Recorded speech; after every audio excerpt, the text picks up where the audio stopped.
Olá! O desenvolvimento industrial para a geração de produtos de bens de consumo expandiu consideravelmente nos últimos anos para atender à necessidade do homem moderno. Porém, o desenvolvimento ocasionou alto custo ambiental que compromete a sustentabilidade desse estilo de vida e a qualidade global do planeta. No programa Saúde e Consciência dessa semana, vamos entender como a ciência pode contribuir para reduzir os riscos dos poluentes gerados por indústrias. Para falar sobre este assunto, convidamos a doutora Juliana Silveira do Vale, que é doutora em processos biotecnológicos pela Universidade Federal do Paraná e professora do programa de pós-graduação em biotecnologia aplicada à agricultura da Universidade Paranaense. É daqui a pouco, não saia daí!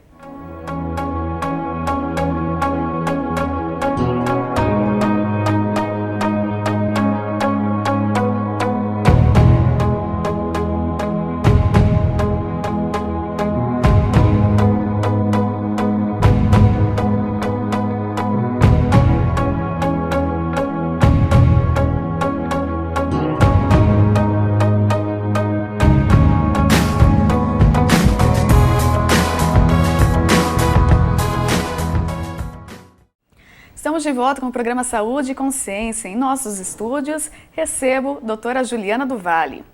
Professora, obrigada pela sua participação em nosso programa. Gostaria de entender um pouquinho melhor a sua trajetória acadêmica, porque esse assunto é um assunto muito diferente, né? E você se formou em que área para chegar até esse assunto?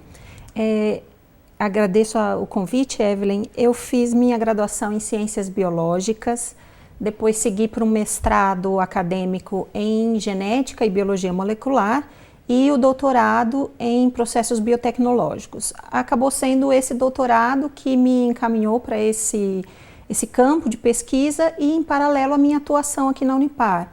Eu já trabalhava na pesquisa há algum tempo nessa área e depois, quando eu iniciei no programa de pós-graduação, continuei nesse campo de pesquisa.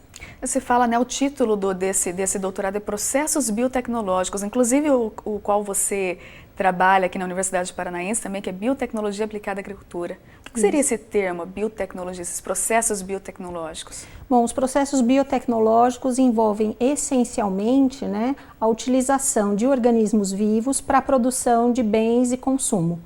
Alguma coisa que favoreça a sociedade ou que seja do interesse da sociedade, da indústria, né? Mas sempre utilizando um organismo vivo como intermediário, na grande maioria micro-organismos. Nossa, ele chama bastante atenção porque é um assunto tão diferente, mas que tem uma aplicabilidade direta, né? Muito grande e a gente não sabe, mas no nosso cotidiano a gente lida diariamente com esses bens gerados em biotecnologia.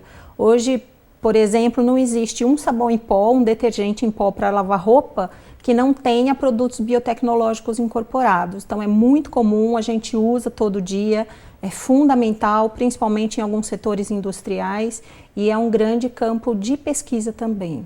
Quando a gente pensa assim no sabão em pó, já que vai envolver especificamente o micro-organismo, né, nessa produção desse processo, esse micro-organismo ele vai ser descartado depois no ambiente? Como que fica a degradação dele? Na verdade, os insumos utilizados, por exemplo, para a produção de um detergente em pó, um sabão em pó, são, na verdade, derivados de micro-organismos ou produtos do metabolismo desse micro-organismo. Inativo, já que não daria o micro-organismo não chega lá, a não ser que seja um iogurte, que seja um leite fermentado, aí realmente você tem, em alguns casos, até o micro-organismo vivo, mas são benéficos. No caso de, por exemplo, do sabão, esses subprodutos do metabolismo já são produzidos isoladamente pela indústria, né? E a indústria que produz o sabão compra esses insumos para agregar os seus produtos. Então, quando chega na casa, né, das pessoas, ele já é um produto acabado, livre de micro-organismos. Ah, perfeito. Professora, qual que é a sua área de atuação dentro do programa de Biotecnologia Aplicada à Agricultura, que você leciona, professora permanente, né, orienta alunos? Isso, eu estou inserida na área de Biotecnologia Aplicada à Microbiologia Agrícola. Então, eu trabalho com micro-organismos, sempre voltado para alguma aplicação biotecnológica, e eu ainda trabalho numa vertente que reaproveita subprodutos da agroindústria. Então, a gente fica numa interface aí entre biotecnologia agrícola e microbiologia agrícola. Essa parte da microbiologia agrícola que você estuda e pesquisa, que tipo de organismo, enfim, que você vai fazer a extração, isolar, você retira esses micro-organismos da onde? A gente encontra os micro-organismos que eu trabalho especificamente são fungos. Fungos. Né? São fungos, principalmente os cogumelos e as orelhas de pau. Então a gente encontra esses micro-organismos no jardim, no bosque, na rua. Aqui em Umuarama é muito comum quando se faz corte de árvores, né, as cibipirunas, fica o pedaço de madeira ou toco lá no chão. Normalmente crescem esses micro-organismos, esses cogumelos, que são especializados em degradação de madeira. E esses são o grupo que me interessa especialmente. Então eles estão no ambiente urbano, ambiente rural, nas matas. Os fungos têm uma ocorrência muito ampla e diversificada. E vocês têm que coletar esse material no ambiente, trazer para o laboratório, daí faz uma caracterização antes ou Isso. Como que funciona? A gente tem várias maneiras de atuar. O programa em Biotecnologia Aplicada à Agricultura, ele já conta com uma coleção de micro-organismos muito interessante. Nós temos vários fungos de especial interesse medicinal ou comestível, alguns são muito conhecidos, né, como o cogumelo shiitake, o cogumelo ostra, o cogumelo champignon, e eles já fazem parte da nossa coleção de culturas. Mas, eventualmente, nós coletamos no ambiente urbano, na cidade, e fazemos o que é chamado de isolamento. Essa etapa de isolamento é relativamente simples, né, para que os micro-organismos eles possam se adaptar às condições de laboratório. Feito isso, a gente mantém ele vivo, se reproduzindo, ou existe até uma linha de pesquisa no nosso programa que trata da criopreservação desses micro-organismos, para que eles sejam preservados por mais tempo, né? Aí eles ficam congelados e inativos. Isso seria aqueles chamados bancos de germoplasma? Exatamente, são bancos de germoplasma porque representam, né, uma coleção de organismos com características genéticas específicas. Então, a gente pode, inclusive, trabalhar nesse campo, né, explorando a diversidade genética e as características genéticas desses organismos. Esses fungos, professora, eles produzem que tipo de substância para ser utilizado? Enfim, você faz o teu estudo com material de resíduo que é produzido por indústrias, né? Mas você utilizaria o que para tentar minimizar esses processos, esses danos para o meio ambiente? Para o início da sua pergunta, vai depender muito do tipo de fungo que a gente está estudando, né? O grupo que eu trabalho especificamente são chamados de fungos degradadores da madeira, ou popularmente conhecidos como fungos da podridão branca da madeira. Nossa. Eles crescem naturalmente em madeira, eles fazem a decomposição da madeira e são os únicos organismos do planeta que produzem todas as enzimas necessárias para fazer a degradação completa da madeira.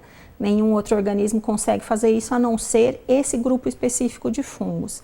Então, o que me interessa especialmente é o que ele usa na natureza, ou qual o arsenal fisiológico que ele tem para metabolizar essa madeira. E de alguma maneira eu tento simular algumas situações no laboratório para que ele produza as enzimas que eu estou interessada. Então, para simular as condições, é claro que não vai ser igual ao ambiente, eu costumo fornecer os mesmos compostos que ele encontraria na natureza na madeira. Então, a madeira, como matéria vegetal, contém células vegetais e é rica nos componentes da parede celular vegetal, que são compostos relativamente comuns, como a celulose, hemicelulose e a lignina. A lignina é esse material que dá dureza para a madeira. E os fungos degradam muito bem esse material.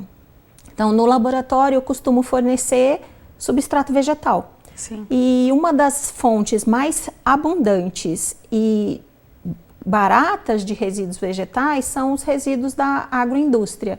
Então eu uso muito cascas de café, casca de soja, uso bagaço de cana, uso sabugo de milho, tudo seco, triturado, minimamente trabalhado no laboratório, mas que os fungos conseguem utilizar como fonte de nutriente.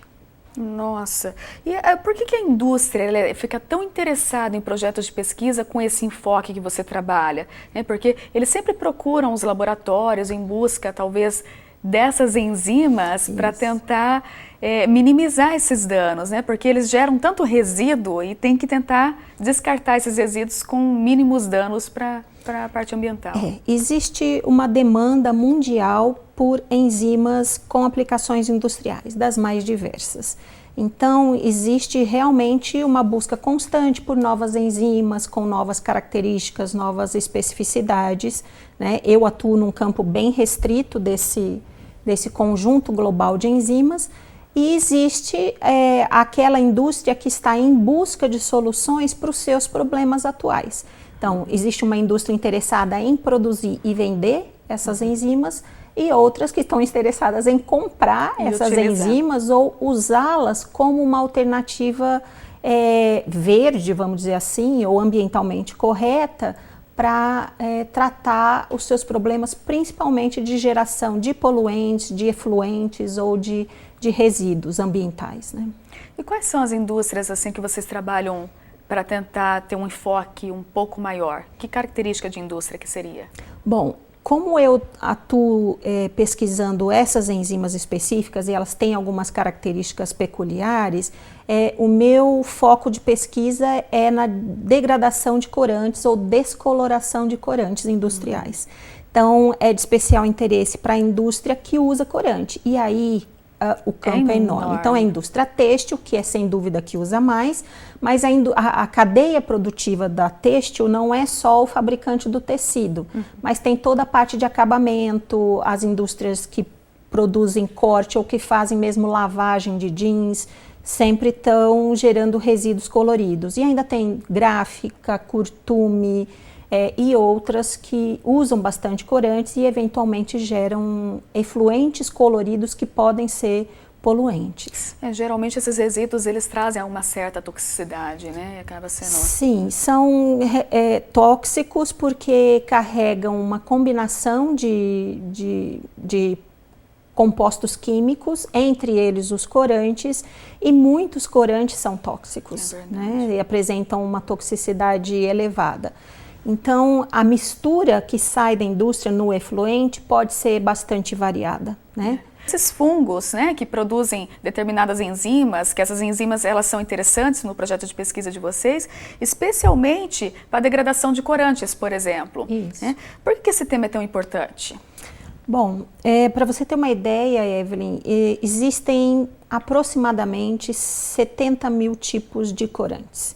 São corantes diferentes, com as mais variadas tonalidades, aplicações e estruturas químicas e níveis de toxicidade também.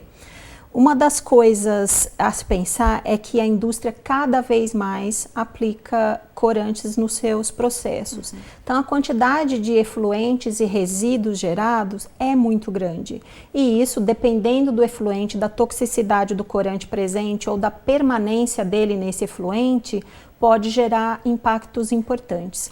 A gente pensa, logo que a gente fala num produto químico como um corante, a gente pensa logo que ele pode ser tóxico para plantas, para os animais, etc.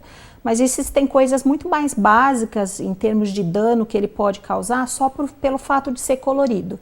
Então, por exemplo, um corante que é liberado num efluente e chega num corpo de água, num rio, num lugar assim, ele pode bloquear os raios solares ou diminuir a incidência de luz, prejudicar a fotossíntese das algas ou mesmo de plantas na região ali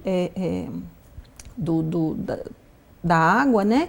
E acaba que compromete toda a cadeia alimentar daquele ambiente, o que pode levar eventualmente à extinção de algumas espécies. É um impacto muito grande ambiental. Então, realmente tem um potencial muito grande de impacto ambiental.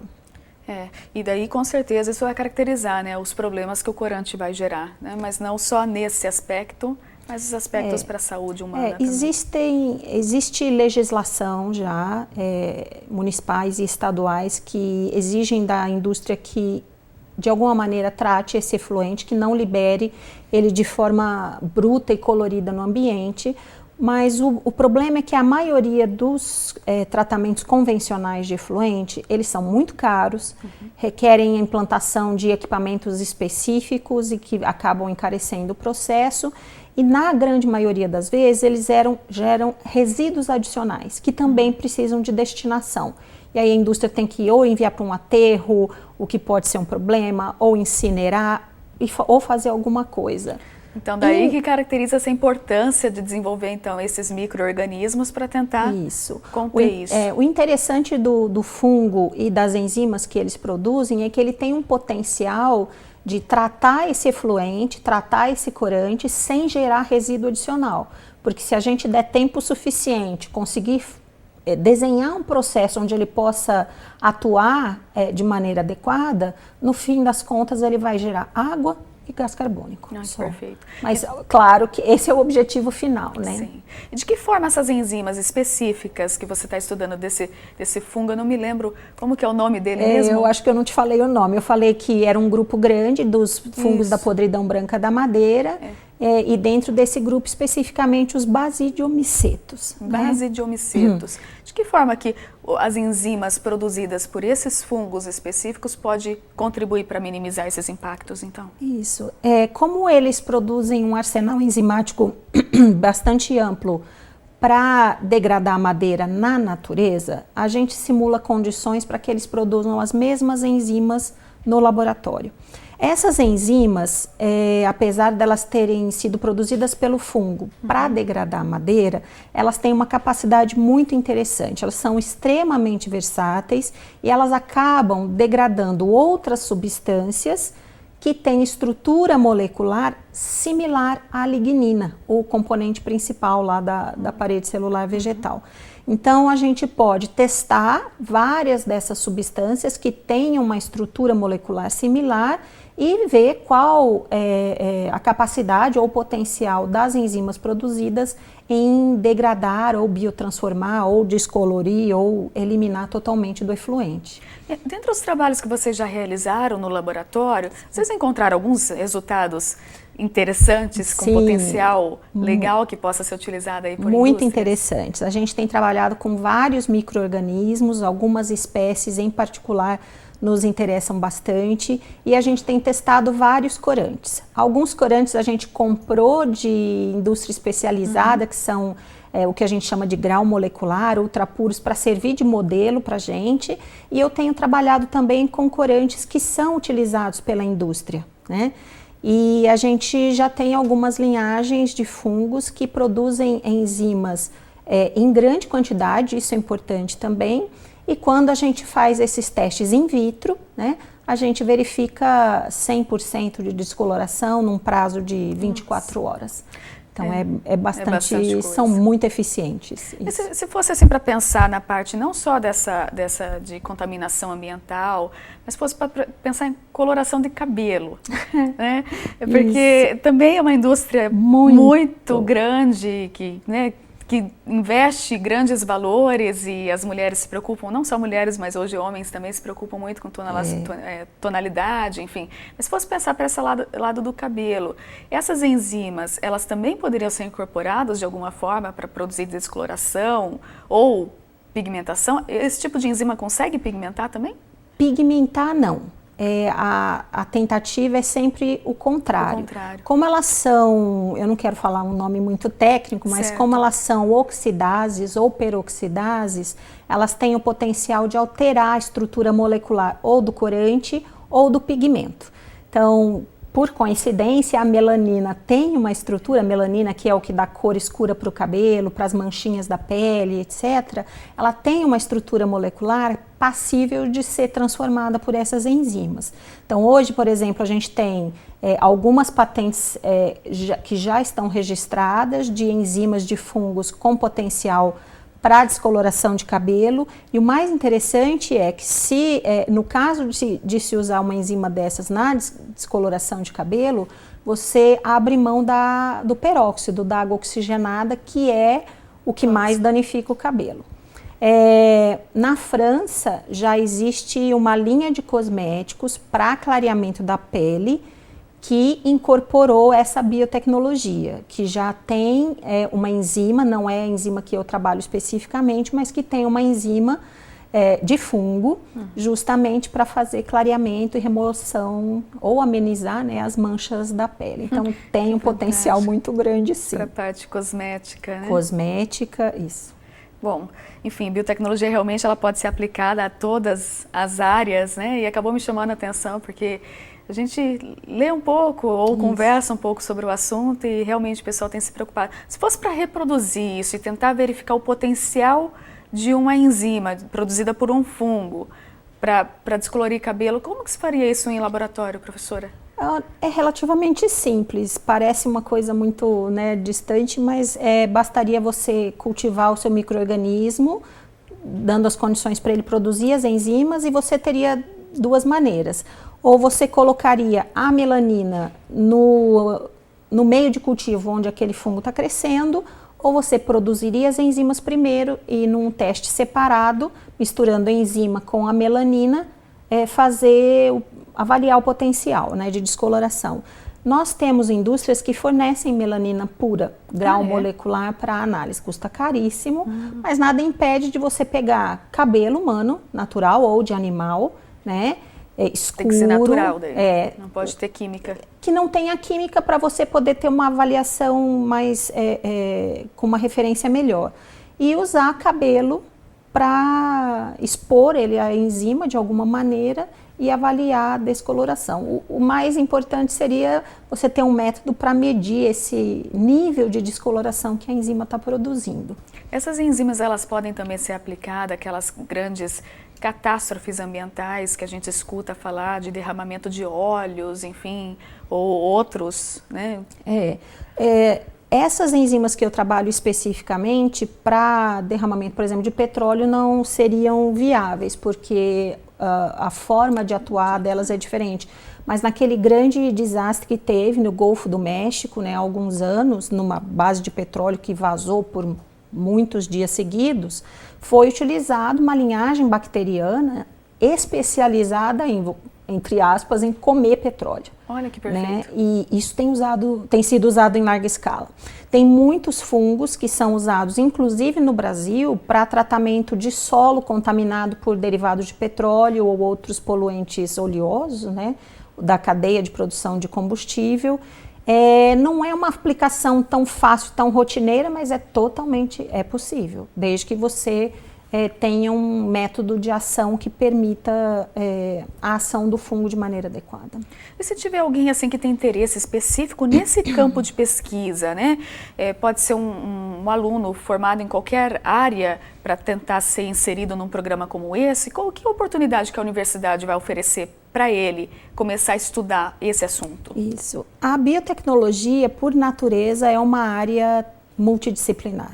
Então, quanto maior a diversidade de formações, melhor para a área, para a pesquisa e etc. Então, na biotecnologia, a gente pode agregar, eventualmente, pessoas formadas em várias áreas. Então, a gente tem graduados em farmácia, em química industrial, em química, em biologia, ciências biológicas, em biomedicina e até em estética e cosmética. Né? Porque imagina desenvolver um produto para descoloração de cabelo. Perfeito. Excelente. Então, os alunos da universidade podem se candidatar para programas de iniciação científica, né? Não só eu, mas os outros professores do programa têm muitos alunos de iniciação, então eles podem começar trabalhando na iniciação científica e depois para o mestrado ou para o doutorado, que são oferecidos pelo nosso programa. Fantástico, professora. Muito obrigada pelas informações, por esclarecer esse assunto, que realmente, num primeiro momento, né, o nome, ele assusta, mas que ficou muito fácil de entender. Obrigada pela sua participação. Eu que agradeço. A você que nos assiste, eu aguardo você na próxima semana.